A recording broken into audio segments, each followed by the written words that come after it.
sobre a sua infância na grande cidade de Juiz de Fora. A minha infância, eu costumo dizer que foi um privilégio extraordinário ter nascido em Juiz de Fora, em Minas Gerais.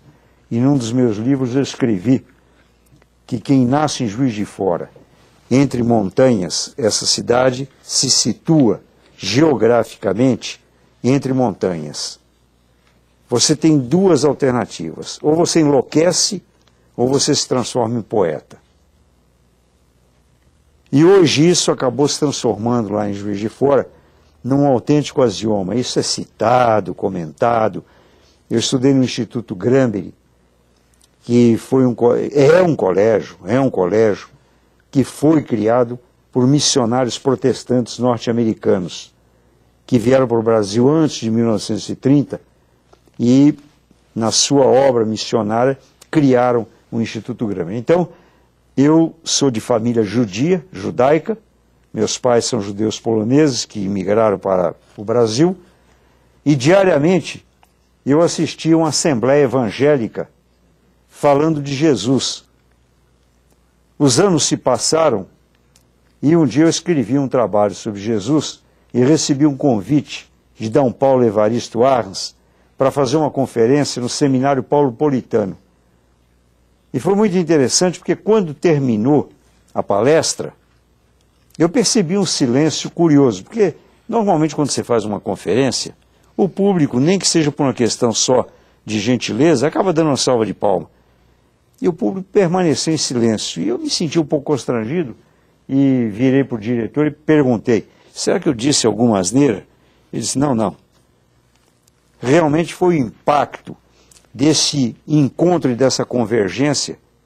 Eu levantei e fui saindo. Quando eu fui saindo, uma senhora se levantou da plateia, chegou-se até mim, segurou na minha mão e disse: professor, um dia nós haveremos de nos encontrar na eternidade. Então, eu costumo dizer e costumo pensar que não por acaso este conluio da imigração, da geografia, da história, da sociologia, que fez com que eu nascesse nessa contingência, tivesse essa educação, tivesse essa formação religiosa ampla, espiritual ampla, política e filosófica ampla. Eu fui membro da União da Juventude Comunista em Juiz de Fora. Quando a União Soviética invadiu a Tchecoslováquia, eu pedi uma reunião e protestei, fui expulso. É um caso interessante, porque eu fiz parte 24 horas só. Foram 24 horas, não deu tempo. Não deu tempo. Eu entrei e fui expulso, porque eu protestei contra a invasão da Tchecoslováquia. Certo. E, ao mesmo tempo, alguns dias depois, eu liderei uma greve de estudantes na cidade, eu era vice-presidente do diretório de alunos, e acabei preso pelo DOPS. Então, eu acho que Deus me deu esse prêmio de, muito cedo, começar a pensar de forma independente, de me recusar a qualquer alcunha, de pertencer a qualquer grupo fechado, a qualquer gueto, seja de cor, de religião, de nacionalidade, de qualquer natureza. O papel de sua família e amigos em sua vida?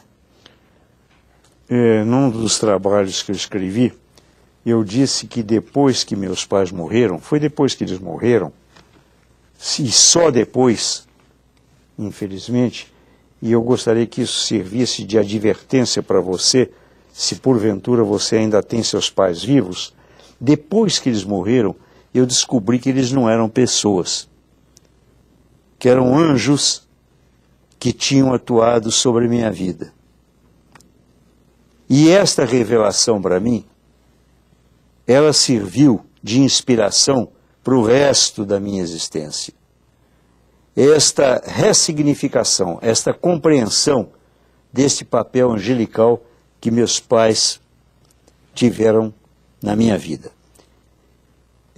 Em relação a amigos, eu tenho tido o privilégio de ter amigos extraordinários, são inúmeros esses amigos, eles têm povoado, nos momentos críticos, as nossas necessidades, as nossas demandas, as nossas carências.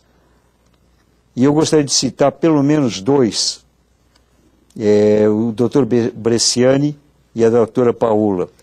E gostaria de dizer que são dois grandes valores na área da ciência da saúde no Brasil, merecedores de todo o reconhecimento, e preciso sublinhar, por uma questão até de coerência, que nós devíamos fazer uma revisão dos processos de avaliação das figuras na sociedade brasileira. Porque você nota que existe um excesso de importância que se empresta ao indivíduo que aparece como celebridade. Por exemplo, eu que tenho trabalhado junto ao Palmeiras, Corinthians, Ayrton Senna, enfim, tenho trabalhado em todas as áreas do esporte, com o Suzano e assim por diante. Uma experiência que eu acho curiosa. Às vezes, o próprio atleta não consegue compreender o que é que a sociedade está fazendo com o seu patético, com o seu patos. Quer dizer, um jovem de 20 anos de idade, 21 anos de idade, e eu quero deixar muito claro que nisso que eu estou dizendo, não existe nenhuma prevenção, muito pelo contrário. Eu trabalho com isso, tenho trabalhado durante anos com isso. Mas não é possível você elevar um jovem de 21, 22 anos a uma posição de celebridade, ganhando 400, 500 mil reais por mês, transformando-se no foco de todo o interesse do país, só porque ele chuta bem com o pé uma bola na direção do gol. E quero deixar bem claro que eu dou muita importância ao esporte. Mas onde é que fica aquele sujeito que passa 2, 3 dias por semana em plantão médico, ganhando R$ 1.800 por mês, e se dedicando sua inteligência, seu talento? São 6 anos de faculdade, mais 2 de pós-graduação, mais 2 de residência,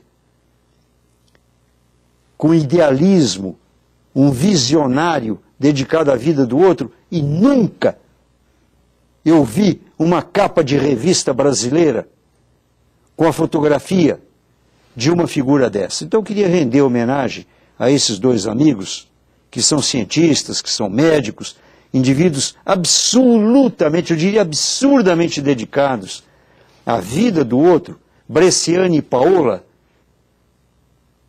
medicina nuclear, pessoal absolutamente dedicado, o que não acontece em outros países. Doutor, eu acho que essa é uma lição que nós deveríamos começar a trabalhar com seriedade se nós queremos criar um país culto e inteligente. Aquele que ficou lá na faculdade, que o senhor disse, aquele que fica no laboratório pesquisando um medicamento que vai curar da vida, ninguém sabe quem é. Um Oswaldo Cruz da vida, né? Fica esquecido.